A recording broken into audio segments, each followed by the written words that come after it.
مريين فتحية بكاع راديو بكاع waxyaabaha isqaban la ee maaragtay aan isku kaykaanayna waxa weeyaan maxaa la dhahaa faamiiga Ismaaciil Cumar oo iyaga dhexdoodu sheekaysanaya waadigii maqli codadkan waa iyaga u soo diro oo khadraxayd iyo inateedii iyo kolkii wasiirada la falanqaynayay ka way ninka lacagta u dhameeyay hooyaha laga bedelo hooyaha laga qabto kolkay raad codkan de malaacab iyaguna waxay u soo direen Fatxiye Bukaac iyaga u soo diray de marka waxay ka dhigan tahay xitaa kii Ismaaciil Cumar ka soo baxay de Fatxiye Bukaac un ba soo diinayso waxaan ka yaabanahay qofkii wax fahmi waaya hadduu qoyska u sareeyay qofka u sareeyay wadanka yahay iyo qofka u hooseeya hadduu yahayba Fatxiye Bukaac warkii u dhiibaya وعجيب dadku de nimbasi bay wax arkeen anigu melihi dadka kuma diganayo oo waxa weeyaan anu dhibaato dadka kuma diganayo laakiin inaan wax kala cadeyno oon ila meereysadan aan ka baxno oon amba macaaran noqono amba maxaafid noqono amba aan iskaga fadhiisano waxan ayaa muhiim ah si dadkii ay noogu jahwareerin laakiin waa jahwareer yar baa jiro jahwareerkaan in laga saaro meesha weeyaan waxaad arkaysaa niman activist baa nahay oo Facebook maxaa la dhahaa sida maaragtay radio kartilo oo kala waniga sheegay Fatxiye Bukaac radioga oo kala waxa weeyaan waxyaabo badan oo aan kambaliyo iyo taageero iyo toddobaadkii hore aan lahaa Fatxiye waa laga haray ninkii hadlay baa iska hadlay waa laga haray baan ku lahaa de sababahan u lahaa waxa weeyaan de waxa mar arkayba dadkii oo dhan oo Fatxiye maaragtay de lawyer ka wada dhigtay iyada ba lawyer laga dhigtay xitaa qoyskiisa Ismaaciil Cumar baa lawyer ka dhigto hadalkii ay ku sheekaysanayeen bilcaani bay u soo tuureen ay kugu dhiibayaan ay ku leeyihiin nacabde waa bal eeg arrimuhu halkay taagan yihiin xaaladda bal awa ka adigu baladu falaqay bay ku leeyihiin afkayga kuma fiicin afka ugu fiican yahay waxa weeyaan waadiga idii sheegayo ninkii Cabdikariim ka cabanayay iyo Cabdikariim kii ilaa cabanayay wasiirkii oo cabanayay iyo kii ka cabanayay baa meel mida soo maray meel mida ayay soo marayaan oo codkoogii soo marinayaan marka waxaan anigu aan qof kasta sidoo u shaqeynayo iyo waxa uu sheegayo xurriyadda isaga sale cidba waxuma digteynayno laakiin in aad noqotid wadani 77 oo kala yaa saddex jeer buu maalintii soo galaa saddexda jeer hadaa dhageysatid waad ku jahwareeraysaa jahwareerkii ugu weynaa baad ka qaadaysaa waxaan u dhageysanayna waxa weeyaan qof intaas oo saacadood ku jira live oo isaga aan ahayn ma jiro marka kolka Facebook wuxuu noqday de maaragtay wuxuu noqday daroogo la qaato oo markaad shaqada ka yar fadhid markaad qadaynaysid markaad raastiga leedahay de markaas aad yar eegaysaa bal maxaa cusub isagii baa taaganba waa subaxdii buu soo galayaa waxbuu ku sheegaya duhurkii buu soo galayaa 12ka wixii buu beeninayaa cajaladii baa dib isku cunayso oo waxaad arkaysaa isagoo ku meedhanayo halla qabta maaragtay corruptionka halala dagaalamo wadanigii baa qaday waa in tuuginta la qabto ayuu leeyahay duhurkii buu soo galayaa sidee loo qaban wadaniga sidee wadaniga loo qaban lama qaban karo wadaniga buu kuliya haddana baleeg live kaliyo xitaa saddexdaa jeer isku cunaya wuxuu ku leeyahay hal la qabto wadaniga hal la qabto tuuginta hal la xisaabiyo tuuginta oo dhan waa in la qabto wadanka waa in loo shaqeeyo waa in corruptionka lala dagaalamo marka cidda uu doonaya in la qabto waa ay dadka iyagu kuma jiraba hoos buu u dhigay miyaa taas waxa weeyaan jahwareerka noocaasa de ninkaasi wuxuu yidhi waan ku nafisaa meesha waan ku matagaa waan iskaga nafisaa marka waxa weeyaan de wixii inuu nafis noqdo maaha waan fahmaynaayo ninkaasi wuxuu yidhi isagoo tagaya wadiga arkay meelo yaroo cidlo ah oo oday baa nin baa jira la yidhi boqor yuu u xiiri jiray timaha ka xiiri jiray marka boqorku geesuu lahaa marka waxa laga yidhi nin waxaad aragtaa sheegi marka waxa la yidhi qofka bini'aadankii haddii la yidhaha wax sheegin uu dabiraya intuu dhulka qoday ayuu yidhaa la yidhi boqorku geesuu leeyahay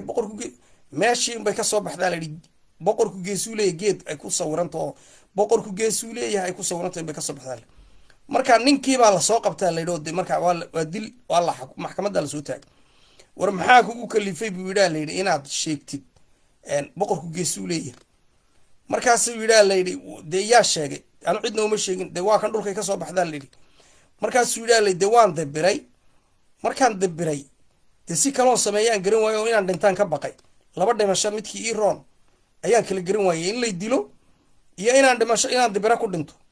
marka sidaa darteed anaan dhulka ku afuufay boqorku geesuu leeyahay intoon godka qoday baan ku dhex eedaamay buu yidhi ninkii wadani 77 waxaad aragteen isagoo leh meel yar buu tagayaayo halkan baan ku neefsanayaayo isagoo kulaad arkaysaa oo hadlay duhurkii waxbuu sheegayaa casarkii waxbuu sheegayaa subaxiina waxbuu sheegay habeenkiina waxbuu sheegaya marka waxa weeyaan intaasoo qofna way hoos fadhidaa way daawanaysaa waxa weeyaan isagoo filin iyo wax silsilad sameeya xitaa uu lacag ka helo oo uu facebooka dhex fadhiiso uu facebook iska furtaaba ka fiicanba maadaama uu komediyaa yahay waxa uu sheegay wax jahali ayna ahayn wadan uu difaacayo ayna ahayn maxaa la dhahaa dad uu qarannimo uu doonayo ayna ahayn wadani uu doonayo ayna ahayn wixiisu ay tahay maxaa la dhahaa inuu iska neefsado inuu dibirada iska rido wuxuu doono sheego jaha uuna u socon dhinacuu doono u socdo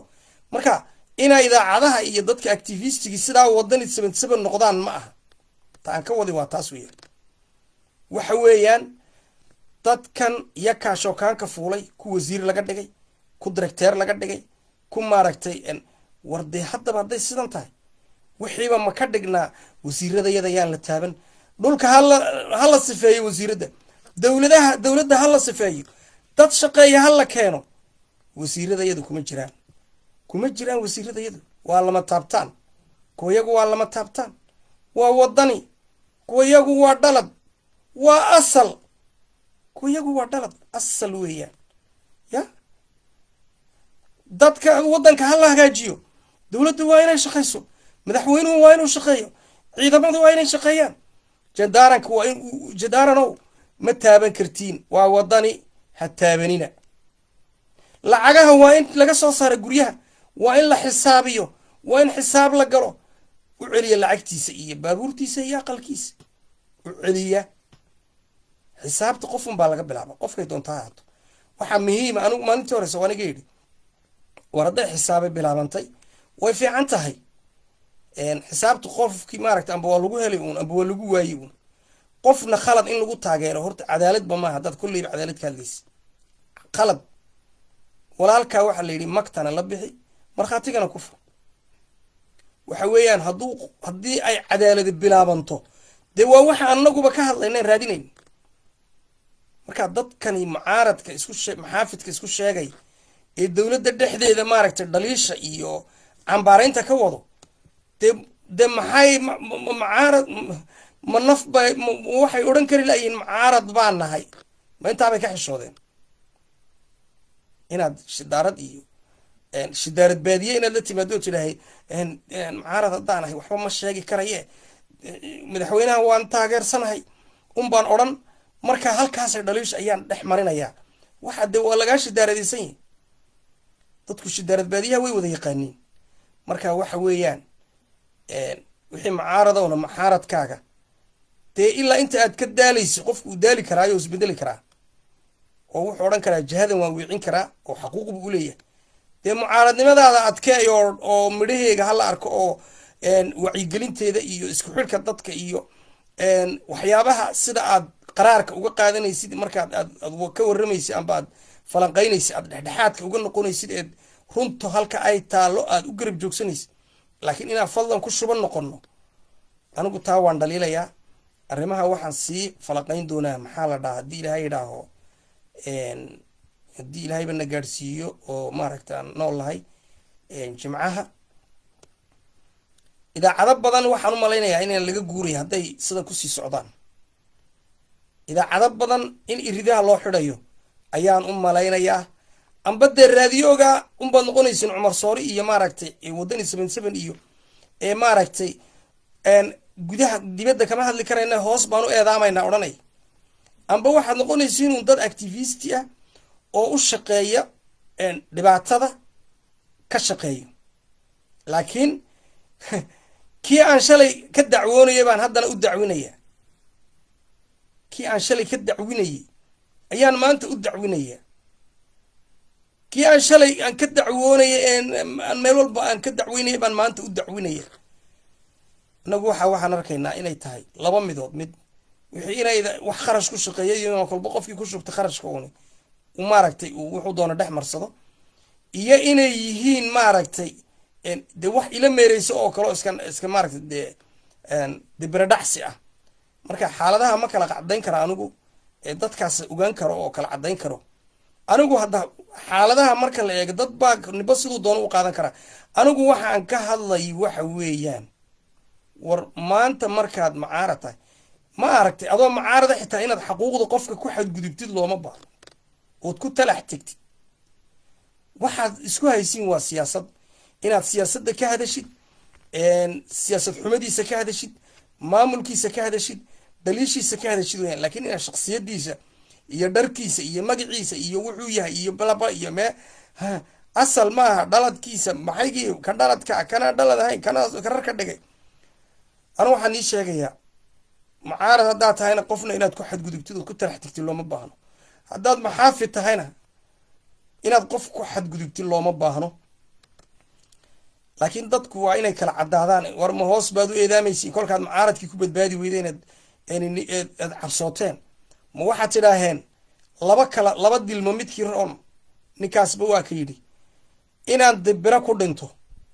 iyo ina lay toogto oo maaragtay aan dee si cad u dhinto labadaabaan yaan mid ii roon garan waayo sidaa darteed baan u sheegu yidhi boqorku geesuu leeyahay intuu god qoday buu kusaa ku yidhi meeshiin bay kasoo baxay boqorku geesuu leeyahay boqorku waa la soo qabtay dee war maxaa ku geeyey waxaan ha sheegin baa ku dhidhi ma war dee saas ay u kaliftay buu labada arrimood baa ila soo gudboonaad marka anigu ummadda waxaan u sheegayaa war waxaan hadday de baradhacsi iyo inaad isfaaruqisiin tahayna dee waa xaggeyga haddii aan halgan iyo macaaradnimada ha la bisleeyo ha la jiheeyo dadka waxa loo iftiimiyo midnimada ha la xoojiyo in qof lagu mashquulsanaado qofna la taageersanaado anigu wax weyn ma soo kordhinayso madaxweynahana inaan taageero islaantiisana maaragtay aan ku mashquulsanaado anigu wax alla waxa ii soo kordhinaysa male inaan cabdilaahi cabdi ku mashquulsanaado cabdikariinna aan taageero waxa ii soo kordhinaysa male waxa weeyaan waxa iyagana u dan cabdilaahi cabdina wuxuu ku badbaadayaa cabdikariinna wuxuu ku badbaadayaa ismaaciil cumarna wuxuu ku badbaadayaa wax hagaagsan siyaasad hagaagsan oo sal leh oo nidaamsan dalkuna ku badbaadi ka macaaradkii ku badbaadi ka maxaafidkii ku badbaadi war han ka shaqayno in dalka la badbaadiyo oo lagu badbaadiyo siyaasad degan oo sal leh maaragtay siyaasad nacayb ku dhisan tu xamaasad ku dhisan tu qabiil ku dhisan tu group maaragtay nationalist ku dhisman kolkol waxay odhanayaan dhaladkii wadanigii dhaladkii asalkii waad yaabaysaa marmar waxaad leedahay war waxaan xagay u socdaan oo xagay ka socdaan gruubyadan wuxuu de haddii dhalad iyo asal iyo qolay gruub yar oo wax horeysanayo yaa gacmaha hayo cid baa gacmaha ka hayso waa maya laakiin haddii wixii laleeyahay wadan laga hadlayo wadanku dee waxa weeyaan waa dad ballaaran miyi buu leeyahay magaaluu leeyahay ku dhashuu leeyahay ku yimid uu leeyahay ku maaragtay ku soo socduu leeyahay weliba iman waxa weeyaan waa meel biyale weeyaan wadanku waxay ka dhigan tahay meel biyalena ugaadha xoolaha dadka wada lagu wada arooraa marka inaad maaragtay sida islaam wajaqda tidhahay ridan meesha ka eri ridan sacaygana cabo laxdan meesha ha fadhiisata tani male tani waxaa looma baahno waxa weeyaan biyahaas wixii de maaragtay haddii nidaam la helo dee way ku wada filan yihiin dadka cadaalad iyo nidaam haddii la helo dadka way ku wada filan yihiin marka waxa weeyaan haddii group yaroo wadani iyo nationalist ah oo extremist oo maaragtay asal ah oo dhalada ay wax horeysanayaan dee 42 sano waad arkaysiin 45 sano dad aanan wadanka ku dhalin baa xukumo ya laakiin waxa weeyaan anagu ma lihin dhalad iyo asal ma kala odhanayne waxaan leenahay dulumka ha la joojiyo shalay marka aan anagu mucaaradka aan ka hadlayna cabdikariim inayna dhibtaasi ku dhicin baan ka hadlaynay in cadaalad darre lagu qaban baan ka hadlaynay inay cumar soora cadaalad darre lagu qaban baan ka hadlaynay in cabdilaahi cabdi cadaalad darre lagu samayn baan ka hadlaynay marka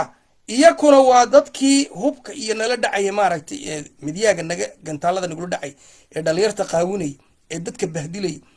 bal cumar sooro oo ka hadlayo miyaad dhegaysateen wuxuu ka hadlayaa halkan baan iga dhegaysin wuxuu ka hadlayaa cabdiraxmaan good waa ninkii culummada ahay caalinta iyuu ka hadlayaa cabdiraxmaan good buu ka hadlayaa waad yaabaysaa waxyaabaha ku hadlaya waad fajici wax weyn damiirku marka uu maaragtay qofka kaa weyn qofka culummada ah qofka maaragtay kaa joojin waayo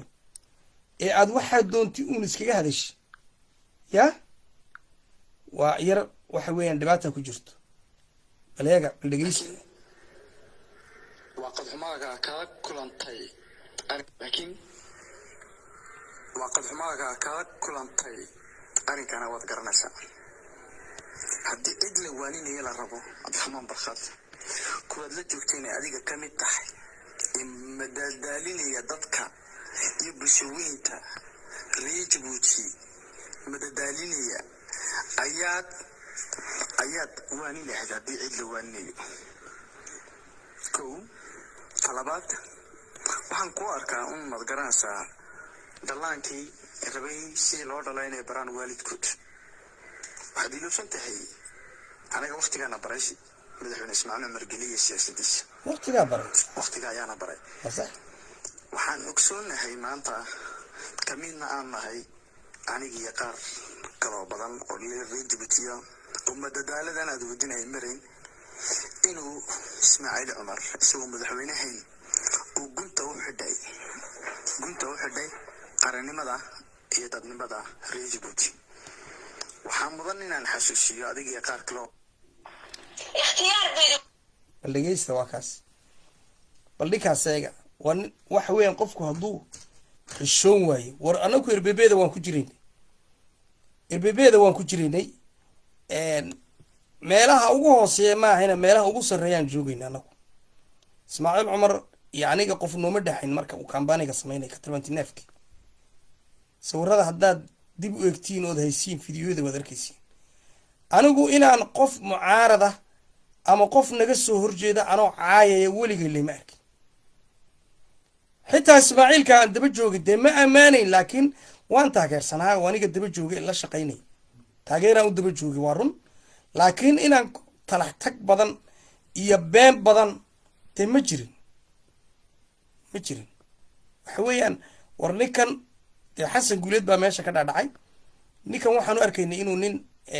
kolkan qodbadihiisii iyo hadaladiisii iyo wixii aan dhuuxnay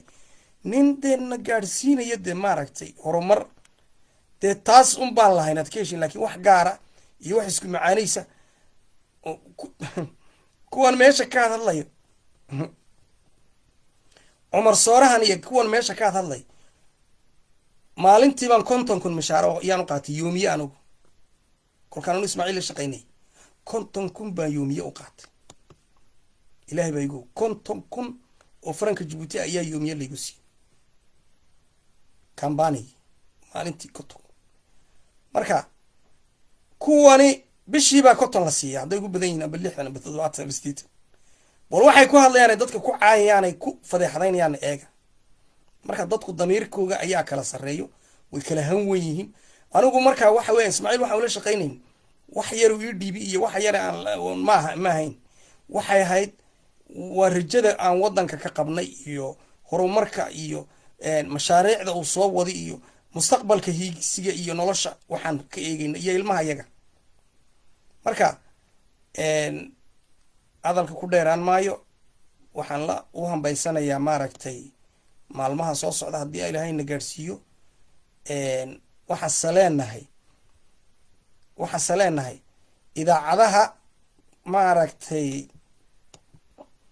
idaacadaha maaragtay dadka sida u jahawarinaya kolba cajalada la marinayo fadlan waxaan idiin sheegaynaa waa idin jecelahay dadka bulshada ha jahwareerinina bulshadu inay jahwareerta maaha dad badan haddaad haysatiin oo indigu xidhan yihiin inaad ku ciyaartiin maaha waxaa dhici karto inaad weydid qof kuu soo galaba inaad weydid marka aad baan inii salaamayaa meel kastood joogtiin ummadda reer jabuuti macaarad iyo maxaafid noolaada jabuuti ha noolaato waxaan aan raadinayni waxa weeyaan waa horumar annaku waa cadaalad cid walba gaadha ka macaaradka ka erbebeeda ah ka wasiirka ah ka jaranaalka ah ka koroneelka ah qof walba inuu cadaaladiisa helo